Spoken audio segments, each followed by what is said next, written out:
नमस्कार, मैं एस्ट्रोलॉजर चंद्र प्रकाश वर्मा 27 नक्षत्रम से आप सभी का हार्दिक स्वागत करता हूं। आज हम आपसे प्रश्न कर रहे हैं कि क्या राहु या केतु ये भी राजयोग बना सकते हैं? तो उत्तर है जी हाँ, राहु और केतु भी राजयोग बना सकते हैं। तो अब सबसे पहले हम आते हैं, राजयोग होता क्या है? राजयोग एक ऐसा योग जो ग्रहों की स्थितियों के अनुसार बनाया जाए और उस व्यक्ति के जीवन में धन धान्य, समृद्धि, खुशियां, पद प्रतिष्ठा, यश, मान सम्मान सब कुछ हो, तो वह योग राजयोग कहलाता है। तो आज हम यहाँ पर राहु और केतु से बनने वाले राजयोग की चर्चा करेंगे। राहु और केतु, इनको आप एक ही समझें। जहाँ जहाँ मैं राहु की चर्चा करूँगा, आप यहाँ पर समझ लें इस टॉपिक में कि वहाँ आप उनको केतु से रिप्लेस कर सकते हैं। तो इस टॉपिक पर आगे बढ़ने से पहले सबसे पहले हम यहाँ पर राशियों के तत्व को जान लेते हैं। आइए देखते हैं।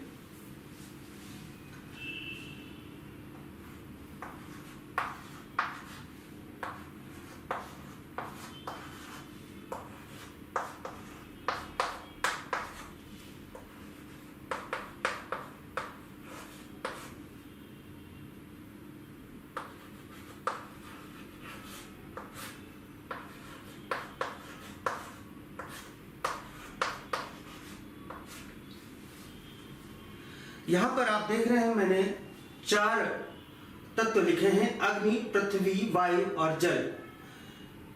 1 नंबर राशि जो कि मेष राशि है। इसी प्रकार सभी नंबर की अपनी राशियां हैं, पहले भी मैं बता चुका हूं। तो यहाँ पर 1, 5 और 9 नंबर की राशि अग्नि तत्व प्रधान राशि है। 2, 6 और 10 नंबर की राशि पृथ्वी तत्व प्रधान राशि है। 3, 7 और 11 नंबर की राशि वायु तत्व प्रधान राशि है। 4, 8 और 12 नंबर की राशि जल तत्व प्रधान राशि है। तो यहां पर जो राहु या केतु हैं, वे पृथ्वी और वायु तत्व की राशियों में कंफर्टेबल होते हैं। अब यहां पर अगर आप ध्यान से देखें तो पृथ्वी तत्व में 2, 6 और 10 नंबर की राशि है, और यहां पर वायु तत्व में 3, 7 और 11 नंबर की राशि है। 2 नंबर राशि शुक्र की है, 7 नंबर राशि भी शुक्र की है। 3 और 6 नंबर राशि बुध की है। 10 और 11 नंबर राशि यह बनती है शनि की। तो बुध, शुक्र और शनि, ये 3 ग्रह हैं जिनकी राशियों में राहु और केतु काफी सहज, कंफर्टेबल महसूस करते हैं। ये हम इसलिए यहाँ पर इनकी बातें कर रहे हैं क्योंकि अभी राहु और केतु से बनने वाले राजयोग में हम इनकी चर्चा करने वाले हैं। तो आइए डायरेक्ट चलते हैं कुंडली पर और देखते हैं कि कैसे सूत्र हम अप्लाई करेंगे। आइए देखते हैं। यहाँ पर हम एक कुंडली बना लेते हैं, लग्न कुंडली।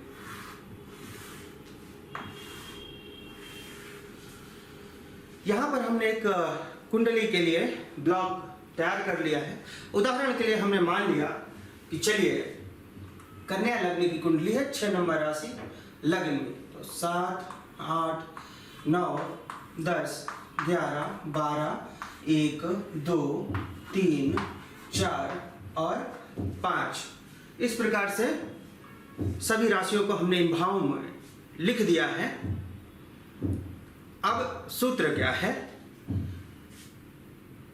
कि आपको पता होगा वैसे कि ये प्रथम भाव है, द्वितीय भाव है, तृतीय, चतुर्थ, पंचम, षष्ठ, सप्तम, अष्टम, नवम, दशम, एकादश और द्वादश भाव। इस प्रकार से हम एंटी क्लॉकवाइज गिनते हैं भावों। तो किसी भी लग्न कुंडली में, लग्न में, पंचम में या दशम में, लग्न कौन सा हुआ? प्रथम भाव ही लग्न है। लग्न में, पंचम में या फिर दसम भाव में, लग्न पंचम या दसम भाव में राहु या केतु, मैं यहाँ पर राहु ही बोलूँगा, केतु आप अपने से समझ सकते हैं कि उनकी जगह आप केतु को रिप्लेसमेंट कर सकते हैं, जितने भी यहाँ पर आज मैं सूत्र बताऊंगा। तो लग्न पंचम या दसम में राहु बुध शुक्र या शनि की राशि में बैठे हों, यानी कि 2 number, 6 number, 10 number, 3 number, 7 number या 11 नंबर की राशि में राहु या केतु लग्न में, पंचम में या दसम में बैठे हों। उदाहरण के तौर पर हमने मान लिया कि यहां पर राहु बैठे हैं, ये दसम भाव है, ये लग्न है, ये पंचम है, ये दसम है, तो सूत्र भी तो यही कह रहा है कि लग्न पंचम या दसम में बैठे हो। तो राहु दसम भाव में बैठे हैं और ये जो 6 राशियों के नंबर लिखे इनमें से किसी राशि में बैठे हो, ये बुध शुक्र और शनि की राशियां हैं। तो 3 नंबर राशि मिथुन राशि, यह बुध की राशि है, तो हमारा ये क्राइटेरिया पूरा हो गया। तो यहां पर किसी भी लग्न पत्रिका में यदि राहु लग्न में, पंचम भाव में या दसम भाव में बुध शुक्र या शनि की राशि में बैठे हों तो वहां पर राजयोग का निर्माण होता है। और ध्यान देने वाली बात यह है कि राहु जिस राशि में बैठे हों उसके स्वामी, राहु जिस भाव में बैठे हों, जिस राशि में बैठे हो राहु, उसके स्वामी को राहु ना देखें तो यह योग अधिक बली होता है। जैसे यहाँ पे राहु मिथुन राशि में बुध की राशि में बैठे हैं, अब बुध मान लिया यहाँ बैठे हैं, तो राहु की देखिए कौन सी दृष्टियां होती हैं, 5, 7 और 9। यहां से गिनिए 1, 2, 3, 4, 5। राहु तो आगे देख रहे हैं इसमें, लेकिन इस पे कोई दृष्टि नहीं डाल रहे हैं बुध पर। तो राहु जिस राशि में बैठे हों, यहाँ बुध की राशि में बैठे हैं, राहु जिस राशि में बैठे हों उस राशि के स्वामी को ना देखें तो यह योग अधिक बली होता है। यहाँ पर राहु यहाँ पर देख रहे हैं, बुध को नहीं देख रहे हैं, तो यहाँ पर यह योग अधिक बली हुआ। तो राहु जिस भी ग्रह की राशि में बैठे हों, यहाँ पर जाहिर सी बात है इन 3 ग्रहों की राशि में बैठेंगे राहु, तभी यह राजयोग बनेगा। और उस राशि के स्वामी को राहु ना देखें तो यह अधिक बली राजयोग यहां पर बनेगा। आगे आइए देखते हैं। अगला सूत्र है, अगला सूत्र क्या है, ध्यान रहे यह प्रक्रिया कहीं भी हो सकती है, चाहे इस भाव में लग्न में हो, चाहे पंचम में हो, चाहे दसम भाव में हो। अब हम अगले सूत्र की चर्चा करते हैं। किसी भी लग्न पत्रिका में राहु लग्न में, पंचम भाव में या दसम भाव में बैठे हों, राहु लग्न में, पंचम में या दसम भाव में बैठे हों, मान लिया वे लग्न में बैठे हैं राहु, उदाहरण के लिए हमने मान लिया कि राहु लग्न में बैठे हैं और लग्न में बैठ के ये दसम भाव के स्वामी के साथ बैठे हो। लग्न में राहु बैठे हैं और दसम भाव के स्वामी, यहां देखिए 3 नंबर राशि लिखिए, उसके स्वामी हो बुध, बुध के साथ विराजमान हो गए, तो यहां पर भी राजयोग का निर्माण होता है। अगला सूत्र क्या है कि राहु पंचम भाव में बैठे हों और पंचम भाव में दसम भाव के स्वामी के साथ बैठे हों। ये पंचम भाव में राहु है, दसम भाव के स्वामी यानी बुध हुए, उनके साथ विराजमान है, तो भी राजयोग का निर्माण होगा। तीसरा सूत्र, राहु दसम भाव में बैठे हों और पंचम भाव के स्वामी के साथ बैठे हों। पंचम भाव में 10 नंबर राशि है, तो इसके स्वामी हुए शनिदेव, यहां पर शनिदेव के साथ बैठे हैं। दसम भाव में बैठ के शनिदेव जो पंचमे से उनके साथ विराजमान है। यहाँ पर राहु दसम भाव में पंचमे शनि के साथ विराजमान है, तो यहाँ पर भी राजयोग का निर्माण हुआ। अगले सूत्र पर आते हैं। जैसा कि आप सब जानते हैं, पहले भी मैंने बताया है और यहाँ पर फिर बताना चाहूँगा, त्रिकोण कई होते हैं, लेकिन हम जिनकी चर्चा जनरली करते हैं वह धर्म त्रिकोण की चर्चा करते हैं, उनको हम त्रिकोण ही बोलते हैं।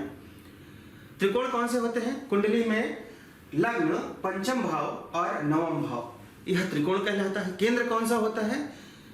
प्रथम, चतुर्थ, सप्तम और दसम भाव। पहला, चौथा, सातवां और दसवां भाव यह केंद्र हुआ, और पहला, पांचवा और नवा भाव यह त्रिकोण हुआ। जो प्रथम भाव है वह केंद्र का भी भाव है और वही त्रिकोण में भी आता है। तो अब सूत्र क्या है राजयोग का? यहाँ पर दूसरा राजयोग का जो सूत्र है वह यह है कि राहु त्रिकोण में बैठे हों, कहीं भी, यहाँ बैठे हों, यहाँ बैठे हों या यहाँ बैठे हों, कहीं भी राहु त्रिकोण में बैठे हों और केंद्र का स्वामी उनके साथ बैठ जाए। ये 4 भाव केंद्र होते हैं, इनका स्वामी इनके साथ बैठ जाए। जैसे यहाँ पर 12 नंबर राशि है, देखिए ये सप्तम भाव है, ये चारों केंद्र कहलाते हैं। यहाँ 12 नंबर राशि है तो इसके स्वामी हुए गुरु यहाँ पर विराजमान हो जाएं। राहु त्रिकोण में है और उनके साथ केंद्र के स्वामी बैठ गए हैं, तो यहाँ पर भी राजयोग का निर्माण होता है। अब आप कहेंगे कि यहाँ पर तो राहु और गुरु बैठ गए हैं तो गुरु चांडाल दोष है। गुरु चांडाल दोष के अपने फल होंगे, परंतु यहाँ पर यह राजयोग के भी फल देंगे। तो दोनों को यहाँ पर मिक्स मत करें। गुरु चांडाल दोष के अपने फल होंगे, वो घटित होंगे, लेकिन यहाँ पर राजयोग के भी फल होंगे। तो ये चीज यहां भी हो सकती है, यहां भी हो सकती है, यहां भी हो सकती है। अगला सूत्र क्या है? अगला सूत्र राहु या केतु द्वारा बनने वाले राजयोग का यह है कि राहु केंद्र में कहीं बैठे हों, मान लिया यहां बैठे हैं चतुर्थ भाव में, और इनके साथ त्रिकोण का कोई स्वामी बैठ जाए। मैंने बताया ये त्रिकोण है, ये त्रिकोण है, ये त्रिकोण है। मान लिया ये त्रिकोण है, देखिए नवम भाव त्रिकोण है, 2 नंबर ऐसी है, इसके स्वामी हुए शुक्र यहां बैठ गया। तो यहां पर राहु बैठे थे केंद्र में और त्रिकोण के स्वामी आके बैठ गए हैं, तो यहां पर भी राजयोग का ये निर्माण कर रहे हैं। तो इस प्रकार से किसी भी कुंडली में आप देख सकते हैं कि राहु और केतु द्वारा हमारा राजयोग बन रहा है या नहीं बन रहा है। वैसे तो हम सब जानते हैं कि राहु और केतु क्रूर ग्रह हैं, अशुभ फल बहुत ज़्यादा देते हैं कई बार, परंतु ये राजयोग का भी निर्माण करते हैं। हो सकता है मंगल के साथ बैठ के राहु अंगारक योग बना रहे हों, गुरु के साथ बैठ के गुरु चांडाल दोष बना रहे हों, चंद्रमा के साथ बैठ के ग्रहण दोष का निर्माण कर रहे हों, या सूर्य के साथ बैठ के ग्रहण दोष का निर्माण कर रहे हों। परंतु यहाँ पर ये अगर सारी स्थितियाँ जो मैंने बताई हैं वह मैच कर रही हैं, तो ये यहाँ पर राजयोग का भी निर्माण करते हैं। तो आशा करता हूँ कि आपको ये बड़ी ही आसान भाषा में मैंने समझाने का प्रयत्न किया, और आशा करता हूँ कि मैं अपनी बात को आप तक पहुँचाने में सफल हुआ हूँगा। आज के लिए बस इतना ही। नमस्कार।